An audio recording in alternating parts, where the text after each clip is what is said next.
কথায় আছে প্রকৃতি কাউকে খালি হাতে ফেরায় না। আর সত্যিই তাই। এখান থেকে ফেরার সময় আমার মনে এটাই এসেছিল, সত্যি অনেক কিছু রেখে গেলাম এখানে। আর স্মৃতির মণিকোঠায় করে নিয়ে গেলাম অনেক অনেক অনেক সুন্দর প্রকৃতির মাঝে হারিয়ে যাওয়া মনে রাখার মতো মুহূর্ত। পাহাড়ের কোলে মেঘেদের আনাগোনা, মেঘরৌদ্রের খেলা, কিংবা কাঞ্চনজঙ্ঘা, সবকিছু মিলিয়ে আমাদের এই পেলিং ট্রিপটা ছিল একেবারে সুন্দর করে সাজানো। আর এই পেলিং ট্রিপে যে জায়গার কথা না বললেই নয়, সেটা ছিল আমাদের প্রথম দিনের সাইট সিনের শেষে পৌঁছে যাওয়া গন্তব্যস্থান। এই ছোট্ট পেলিং এর মাঝে এক টুকরো জাপানের ছোঁয়া। হ্যাঁ, অনেকটা দেখে আমার জাপানি ভিলেজের মতোই মনে হয়েছিল। আর এই রিসর্টটার নাম ছিল দারাগাঁও ভিলেজ রিট্রিট। রাস্তা দিয়ে যখন যাচ্ছিলাম তখন সেভাবে ঠিক টের পাইনি, কারণ এক্সপেকটেশন ছিল যে একটা পাহাড়ের কোলে ছোট্ট হোমস্টে হবে। কিন্তু পৌঁছাবা মাত্রই এত সুন্দর আতিথেয়তা, এত অপূর্ব রকমারি খাবার, আর গুরুং হোমস্টের অনবদ্য নিদর্শন, এই দারাগাঁও ভিলেজ রিট্রিট আমার পেলিং দিনের প্রথম স্টেকেশনটাকে কিন্তু দুর্দান্ত অভিজ্ঞতায় ভরিয়ে দিয়েছিল। আর এখন বলবো তারই গল্প।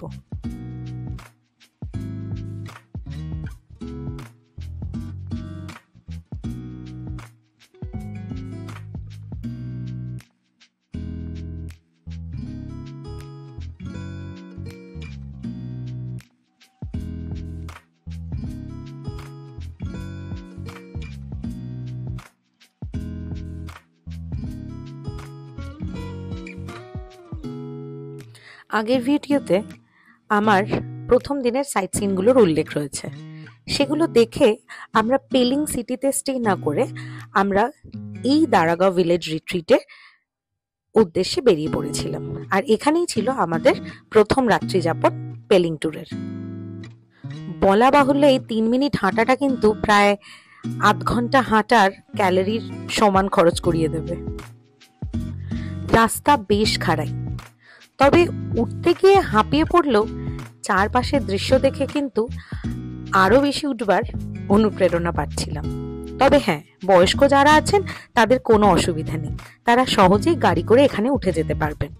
তবে আমরা গাড়ি থেকে নেমে হেঁটেই যাচ্ছিলাম, কারণ ভরপুর গাড়িতে লাগেজের মাত্রা আর আমাদের জনসংখ্যার মাত্রা এতটাই বেশি ছিল যে গাড়িকে উঠতে বেশ বেগ পেতে হতো।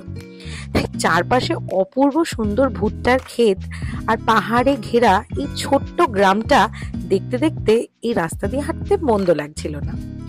আসলে এই গ্রামটার নাম হলো দারাগাঁও।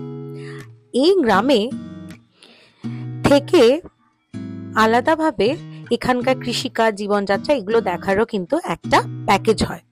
দারাগাঁও ভিলেজ রিট্রিটে ঢোকার মুখেই এই কিউট কুকুরটা চোখে পড়েছিল, আর দেখেই ভীষণ ভালো লাগছিল। আর এই যে জাপানি কই ফিশ ঢোকার মুখেই কিন্তু। সুন্দর পাহাড়ে ঘেরা ভ্যালির মধ্যে এই রিট্রিট মন কাড়বেই। আমরা যখন গেছিলাম তখন প্রতি রুম পিছু আমাদের 2200 টাকা করে পড়েছিল, এর সাথে ব্রেকফাস্ট ইনক্লুডেড ছিল।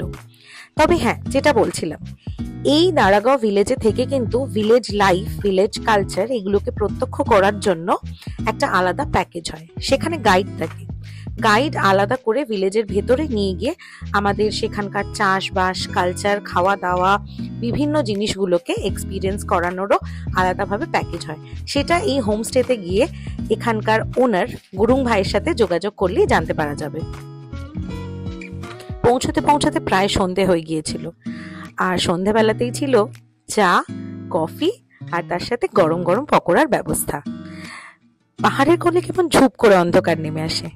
ঢুকেই ওদের সুন্দর সিকিম লেখা একটা ছোট্ট জায়গা যেখানে বসা যায় আর এইসব রকমারি খাবার দাবার অর্থাৎ সন্ধ্যে স্ন্যাক্সটা এনজয় করা যায়। অবশ্য আউটসাইডেও বসার ব্যবস্থা রয়েছে। এটা হলো ওদের খাবার জায়গা। রাত্রেবেলা এখানেই ডিনার সার্ভ করা হয়, আর দুপুরের লাঞ্চও।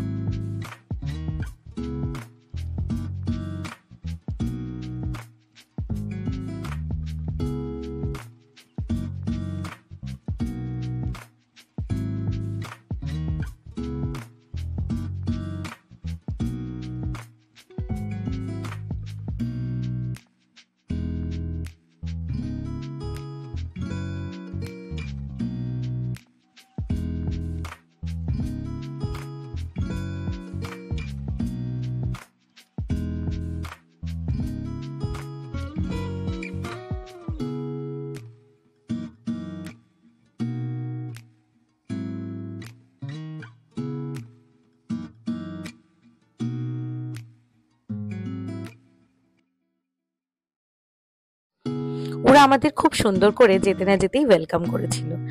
তারপরে একেবারে আমার থেকে ছোট ছোট দুটো বোন অনায়াসে আমাদের ভারী ভারী লাগেজগুলো ওপরের ঘরে টপার টপ তুলে দিল। ঘরগুলো বেশ পরিষ্কার পরিচ্ছন্ন, আর সব ঘরেই কিন্তু বাথরুমে রয়েছে এবং তার সাথে রয়েছে গিজারের সুবিধা, তাই জন্য কারোর কোনো অসুবিধা হবে না। আর আমাদের রুমগুলো থেকে ভিউটা ছিল একেবারে ব্রেথ টেকিং। সকালবেলা উঠে যখন এই ভিউটা দেখলাম, তখন ওই আগের দিনে হেঁটে আসার যে কষ্টটা সেটা একেবারেই ম্লান হয়ে গেল। আর এত সুন্দর ভিউ সকালে উঠে দেখলে মনে হয় না পরের দিনের যাত্রার সূচনাটা আরো বেশি শুভ হলো। সত্যি খুব ভালো লেগেছিল, আর অনেক অনেক ভালো অভিজ্ঞতা এখানে হয়েছে, সবটুকু ধরা হয়নি ক্যামেরায়। ও আর একটা স্পেশাল মেনশন হলো গুরুং ভাইয়ের ওয়াইফ অর্থাৎ ওনার আন্টির হাতের তৈরি গুয়াভা ওয়াইন। একবার চেখে দেখাই যেতে পারে। আই অ্যাসিওর এরকম ওয়াইন তোমরা কখনো খাওনি। আর এখানকার মাস্ট ট্রাই ওয়াইন হলো রডোডেনড্রন ওয়াইন, এটাও কিন্তু টেস্ট করতে ভুলো না। আজ তাহলে টাটা, দেখা হচ্ছে পরের ব্লগে।